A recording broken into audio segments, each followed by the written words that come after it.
Question: how do you think someone would have justified the institution of slavery 200 years ago in the United States? What would they have said? What would they have done? What words would they have chosen? The things that they would say would probably be along the lines of, these are my property, I bought them. Slaves were expensive.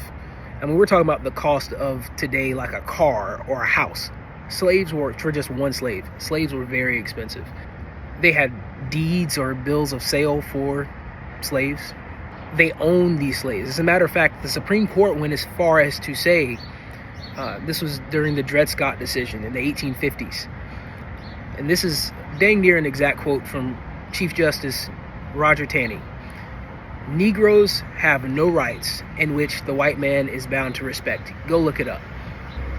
And it's funny to me that through all their justification, I have deeds or bills of sale or whatever you want to call them. I have a thing telling me that this is my property.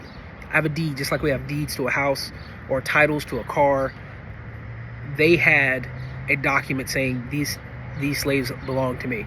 They paid for these slaves. Those were their slaves.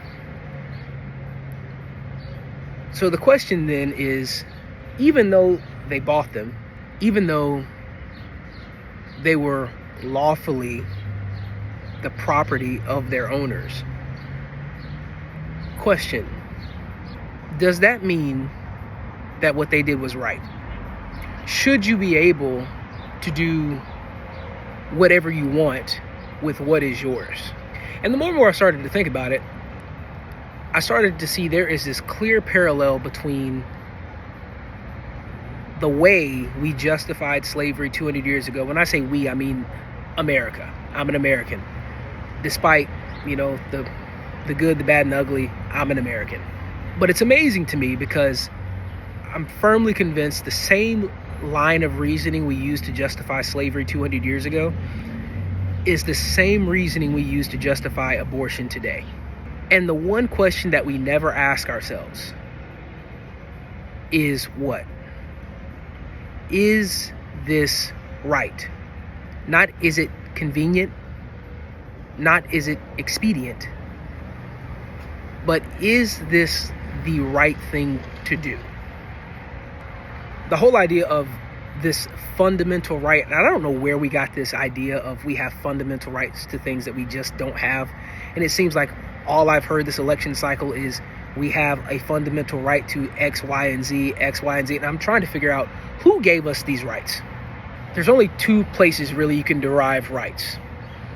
Either from God, which our generation just refuses to acknowledge God, or the government. And the government said in the 1850s that white people have a right, not a privilege, but a right to own black people. So let me ask you a question. Do you have a right I'm talking to white people today. Do you have a right to own black people? I would imagine most of you would say no. So that tells us something right there. Let's go ahead in history, maybe 150 years or so.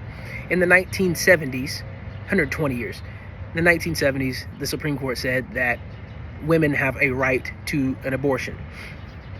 And actually, we need to make a caveat here. Women only had a right to an abortion up to the stage of viability.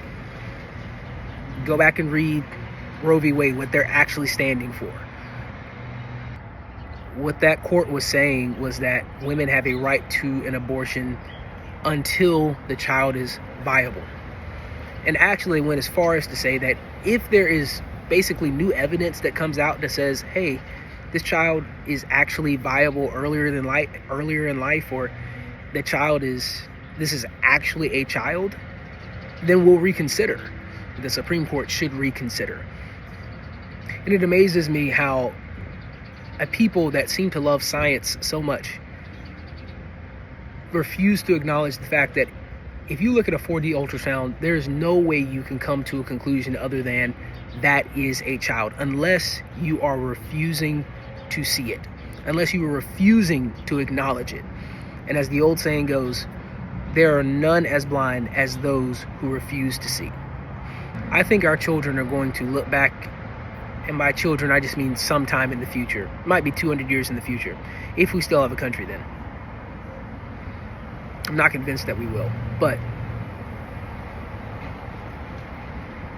I think they will look back on the way we viewed abortion the same way we look back at the people who owned slaves in that time period.